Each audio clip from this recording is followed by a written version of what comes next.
I caught my husband cheating with my own sister. It was Christmas Eve. My kids were upstairs waiting for Santa, and just a few steps away, I watched the two people I trusted most destroy my life in seconds. I didn't scream. I just stood there, realizing my family was already gone. I never imagined the man I married would destroy our family by sleeping with my own sister, the woman who was supposed to be blood, the one I grew up sharing secrets, clothes, and childhood memories with. It was Christmas Eve in our cozy suburban home outside Atlanta, Georgia. The house smelled like fresh-baked cinnamon cookies and pine from the Christmas tree. Our two boys, Noah, 8, and Mason, 5, were already in their pajamas, eyes sparkling with excitement for Santa. My sister, Lauren, had come over to help wrap the last presents, just like she did every single holiday.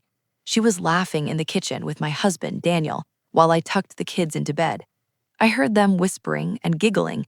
I smiled to myself, thinking how lucky I was my husband and my little sister actually got along so well. Then I came downstairs carrying a tray of warm cookies. Through the cracked kitchen door, I saw everything. Daniel had Lauren pressed against the counter. His hands were under her sweater. She was kissing him back passionately, her fingers tangled in his hair. The same hands that had held our newborn babies were now touching my own sister. The tray slipped from my hands and crashed onto the hardwood floor. They jumped apart like two teenagers caught stealing. Lauren's face drained of color. Daniel's eyes filled with pure panic. "Olivia, it's not what it looks like," he stammered. Lauren quickly pulled her sweater down, tears already welling up. "Sis, please, we can explain." Explain? I had just caught my husband making out with my own sister in our family kitchen on Christmas Eve. I didn't scream, not at first. I just stood there trembling while Silent Night played softly from the living room speakers, mocking the complete destruction of my world. Let me take you back so you can feel exactly how deeply this betrayal cut into my soul. My name is Olivia. I'm 33 years old. I met Daniel 12 years ago at a friend's backyard barbecue here in Atlanta. He was steady, charming, the kind of man who opened car doors and remembered anniversaries without reminders. We dated for 3 years and got married at a beautiful vineyard just outside the city. Lauren was my maid of honor. She gave a tearful speech about how I deserved the world and how Daniel was the perfect man for me. I believed every single word. We built what I thought was a beautiful life. We bought our 4-bedroom house with the big backyard where the boys learned to ride bikes. We had Noah and Mason, Sunday family dinners, beach vacations in Florida every summer, Daniel coaching Noah's soccer team. I taught 3rd grade and carried most of the parenting load. Lauren was always around, helping with the boys, staying over during holidays, venting about her bad dates while I cooked dinner.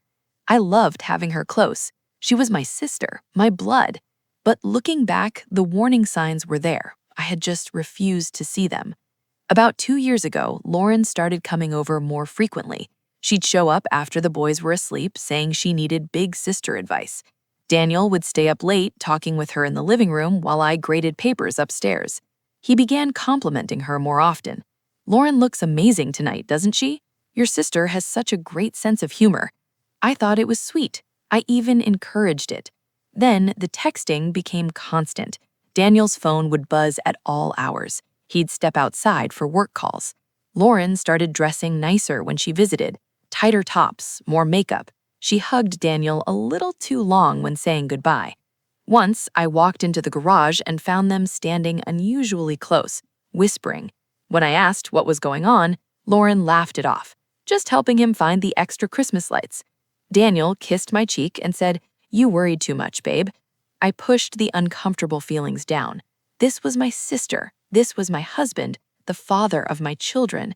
They would never betray me like that. I was devastatingly wrong. After the kitchen incident, I forced them to sit at the dining table, the same table where we had celebrated Thanksgivings, birthdays, and countless family game nights. The boys were sound asleep upstairs, completely unaware that their entire world was crumbling. I looked at my sister first, the little girl I protected from school bullies, the one I helped through her painful divorce, the one I lent money to when she was struggling. How long? My voice came out low and broken. Lauren burst into tears. Liv, it just happened. We didn't mean for it to go this far. Daniel reached for my hand. I slapped it away hard. 8 months, he finally admitted, staring at the floor. It started after that family trip to the lake last summer. We were drinking, talking, one thing led to another. 8 months? While I was planning our anniversary dinner, while I was helping Lauren move into her new apartment, while I was trusting both of them with my children. Lauren sobbed. I love you, Olivia. You're my sister. But Daniel, he understands me. He makes me feel wanted. I let out a sharp, painful laugh. He makes you feel wanted while he comes home to me every night, while he kisses our sons goodnight, while I'm the one holding this entire family together. Daniel tried to defend himself. Olivia, our marriage had become routine. You're always so busy with the kids and teaching. Lauren was just there. It started emotional, then it became physical, but I never stopped loving you. Emotional? I stood up so fast, my chair scraped loudly against the floor. You didn't just cheat, you chose my own sister. You betrayed our vows, our children, and everything we built. And you did it right under my roof, in the home I worked so hard to create for us. The argument exploded. Tears, accusations, and ugly truths flew across the table. Lauren blamed me for being too focused on being the perfect mom. Daniel said I had grown distant. I reminded them both that while they were sneaking around and laughing behind my back, I was the one keeping our lives from falling apart. I recorded every single second of that conversation on my phone. That same night, I packed bags for myself and the boys and drove to my parents' house. When I told my mom what happened, she cried with me. Her 2 daughters and her son-in-law had just ripped our family in half. The following weeks were pure hell. Christmas was destroyed. The boys kept asking why Auntie Lauren wasn't coming over and why Daddy wasn't home. I had to explain in the gentlest way possible that Mommy and Daddy were dealing with very serious grown-up problems. Daniel begged me relentlessly. He sent flowers, wrote long apology texts, and showed up crying at my parents' door. I'll go to therapy. I'll end it with Lauren completely. Please don't break up our family. Lauren called me too, her voice shaking. I'm so sorry, sis. I'll stay away. Just don't hate me forever. But sorry wasn't enough. The trust was dead. I hired a tough divorce lawyer. We had ironclad proof, the recorded confession, hidden hotel charges on our joint credit card, and dozens of intimate messages I later found on Daniel's old iPad. The affair was undeniable. The divorce was painful and messy because it tore through our entire extended family. My parents were heartbroken. My brother completely cut off Lauren. Family holidays became awkward battlegrounds. The boys started seeing a child therapist to process why their aunt and father suddenly weren't around. Daniel lost far more than he expected. His reputation in our close-knit Atlanta community was damaged. He had to move out, pay child support and alimony. Lauren eventually moved to another city because the shame and family backlash became unbearable. I later discovered an even darker truth. They hadn't just been having an affair. They had actively talked about leaving me. Daniel had looked at apartments with Lauren. They had fantasized about a future together without me and without the burden of raising the boys full-time. My own sister had planned to steal my husband and leave me to clean up the wreckage alone. That revelation nearly destroyed me. I spent many nights crying silently in my childhood bedroom, wondering how the 2 people I loved and trusted most could be so heartless. But I refused to stay broken. I fought like hell for my boys.